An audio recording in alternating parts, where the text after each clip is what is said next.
இன்றே டவுன்லோட் செய்து உங்கள் ஃபேவரட் ஷோக்களை என்ஜாய் பண்ணுங்க. ஹலோ, நான் மினிஸ்டருக்கு வார்னிங் கொடுத்துட்டேன். அவன் ஆதாரத்தை கொண்டு வருவான். அவன்கிட்ட இப்ப வேற வழியே கிடையாது. நான் பாம்பை ஆக்டிவேட் பண்ணிட்டேன். Very good. ஆனா நீ எப்படி அங்கிருந்து தப்பிப்ப? அந்த ஏற்பாடுலாம் நான் ஏற்கனவே பண்ணிட்டேன். உனக்கு எதிராக இருக்கிற எல்லா ஆதாரமும் என் கைக்கு வந்துட்டா போதும். நான் இங்க இருந்து கிளம்பிடுவேன். தயாசாகர் ஆதாரத்தோட வருவான்ல? இங்க பல அப்பாவி மக்களுடைய உயிர் ஆபத்துல இருக்க. கண்டிப்பா ஆதாரத்தோட வருவான். ஆனா நீ பண்ண டிமாண்டால அவன் உஷாரா இருப்பான்ல? நமக்குள்ள இருக்கிற தொடர்பை அவன் கண்டுபிடிச்சிருப்பான். நான் தானே அந்த ஆதாரத்தை கேட்கிறேன். ஆமா, அதனால என்ன தெரிஞ்சுக்கிட்டோம். எப்படியும் தயாசாகர் சாகத்தான் போறான். ஆதாரத்தை கொடுக்கறதுக்கு முன்னாடி செத்தாலோ இல்ல அப்புறம் செத்தாலோ என்ன வித்தியாசம் இருக்கு? தேவையில்லாம பேசாத. ஆதாரத்தை வாங்காம அவனை கொலை பண்ணாத. முதல்ல ஆதாரத்தை வாங்க, அப்புறமா கொல்லு. அந்த ஆதாரம் எனக்கு கிடைச்சே ஆகணும். உன் வேலை முடிஞ்சிடும். இது வரைக்கும் என் வேலை ஏதாவது அறகுறையா இருந்திருக்கா? ரிஷின்னு ஒரு பையன் இருக்காங்க, ரொம்பவே டிராமா போட்டுட்டான். இவனையும் கொலை பண்ணணும். அப்புறம் ஒரு வேட்டைக்காரியையும். வேட்டைக்காரியா? ஆமா, வேட்டைக்காரி தான். அவளை வச்சுதான் இந்த இடத்துக்குள்ள நான் பாமையே கொண்டு வந்தேன். நான் இந்த உலகத்துக்கு காட்டணும்னு நினைச்சுக்கிட்டு இருந்தேன். நான் யார வேணாலும் எப்படி வேணாலும் என்னுடைய பகடக்காயா மாத்தி என்னால என்ன வேணாலும் பண்ண முடியும்னு. இந்த பகடக்காய் ஒரு பொண்ணுதான். இப்ப அவ என்னை எதிர்க்க ஆரம்பிச்சிட்டா. அதனால அவளும் சாகணும். பொண்ணா? பொண்ணா இருந்துட்டு ஒன்னே எதிர்க்கிறாளா? அதனால தான் இவங்க ரெண்டு பேரையும் கொண்டுட்டு இந்த இடத்த விட்டு நான் எஸ்கேப் ஆயிடுவேன். ஆதாரம் வரணுங்கிறதுக்காக தான் வெயிட் பண்றேன். சரி, யார வேணாலும் கொண்டுக்கோ. ஆனா என் வேலையை முடிச்சிட்டு தான் திரும்பி வரணும்.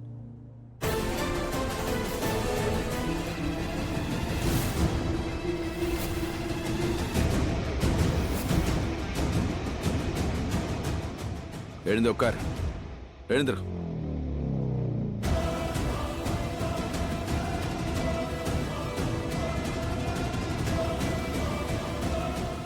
என்ன சொன்னாவ? யாரு? லக்ஷ்மி தான். அவ தானே என்னை பத்தி உங்ககிட்ட சொன்னா? அவதான் என்கிட்ட சொன்னா. யார் அவ உனக்கு? உனக்கும் அவளுக்கும் என்ன சம்பந்தம்?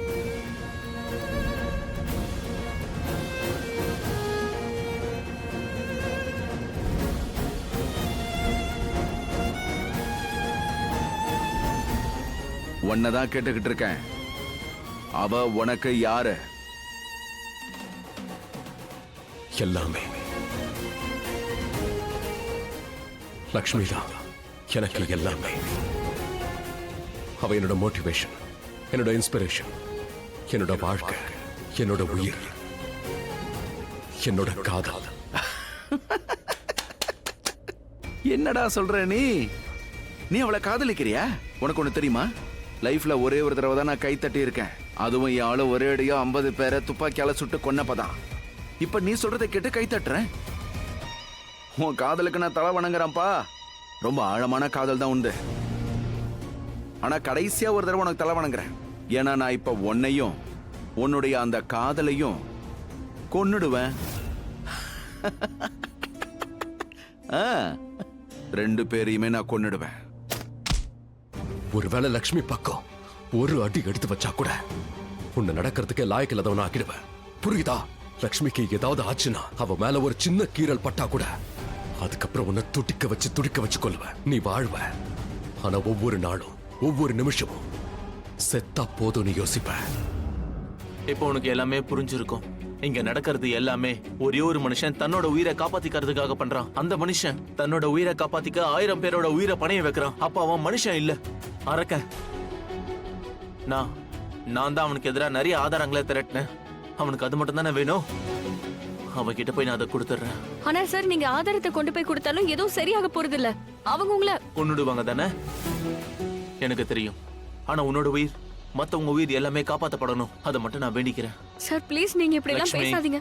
நடக்கிறது நடந்தே தீரும். ஆனா எனக்கு அப்புறமா அந்த கெட்டவங்களை வெளிக்கொண்டு வர வேண்டியது உன்னோட பொறுப்பு தான். புரிஞ்சுக்கோ. நானா? ஆமா. அவனுக்கு எதிரான எல்லா ஆதாரத்தையும் இந்த 2 பென்ட்ரைவ்ல நான் காப்பி பண்ணியிருக்கேன். ஒரு பென்ட்ரைவை நான் உன்கிட்ட கொடுக்குறேன். இந்தா. இன்னொரு பென்ட்ரைவை நான் அவன்கிட்ட கொடுத்துருவேன். என்கிட்ட ஒரே ஒரு பென்ட்ரைவ் தான் இருக்குன்னு அவனை எப்படியாச்சும் நம்ப வைக்கிறேன். அதுக்குள்ள நீ அவனை எல்லாரும் முன்னாடியே எக்ஸ்போஸ் பண்ணிடு.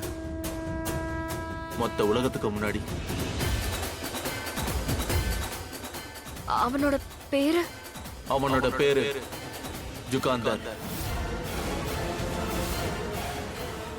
சார் சார், அது நம்ம அப்படியெல்லாம் தோத்து போயிடக்கூடாது சார். ஏதாவது ஒரு வழியை கண்டுபிடிக்கலாம் சார். எப்படியாவது அந்த பாம்பை நம்மளால டிஃப்யூஸ் பண்ண முடியும்.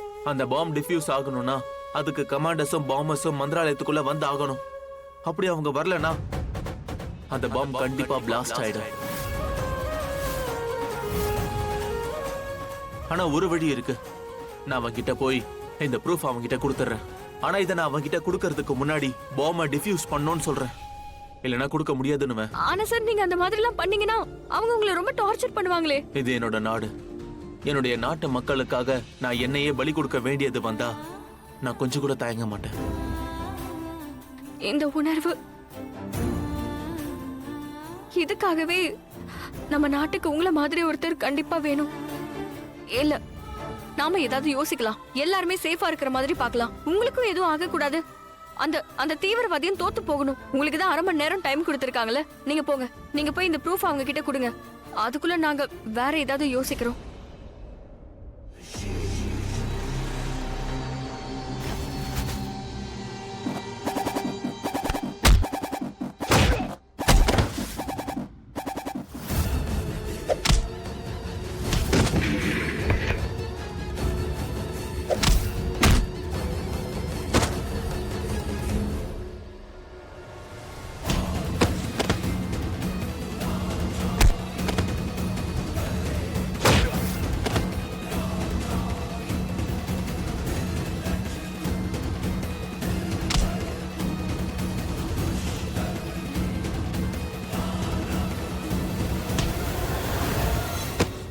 All the best.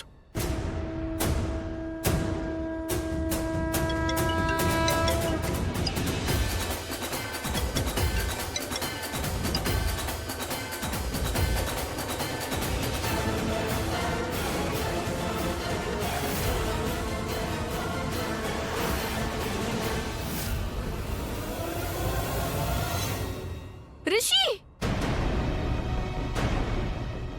ரிஷி, ரிஷி, வேண்டாம் ப்ளீஸ். ரிஷி,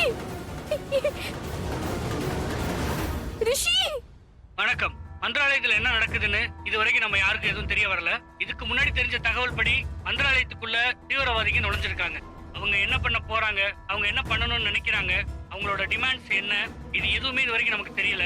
இன்னைக்கு அந்த இடத்துல அமைச்சர் தயாசாகரோட பதவி ஏற்பு விழா நடக்க இருந்துச்சு. சில விஐபிகள் அங்க வந்திருந்தாங்க, சில பேர் வந்துகிட்டு இருந்தாங்க. தயாசாகர் அவர்கள் அமைச்சராவது இந்த தீவிரவாதிகளுக்கு பிடிக்கவில்லையா என்ற கோணத்திலும் விசாரணை நடந்து கொண்டிருக்கிறது. ஏன்னா தயாசாகர் அவர்கள் பதவி ஏற்ற உடனே ஒரு ஊழல் பெருச்சாலியோட உண்மை முகத்தை வெளியில காட்டுறேன்னு சொன்னாரு. ஒருவேளை அவரு இந்த தீவிரவாதிகளை குறி வச்சுதான் அந்த வார்த்தையை சொல்லிருப்பாரான்னு தெரியல. இல்ல இவங்களோட கூட்டு சரியால கூட இந்த மாதிரி நடந்திருக்கலாம். காரணம் என்னவா இருந்தாலும் சரி, இதுல பல அப்பாவி மக்களோட உயிர் ஊசலாடிக்கிட்டு இருக்குன்னே சொல்லலாம்.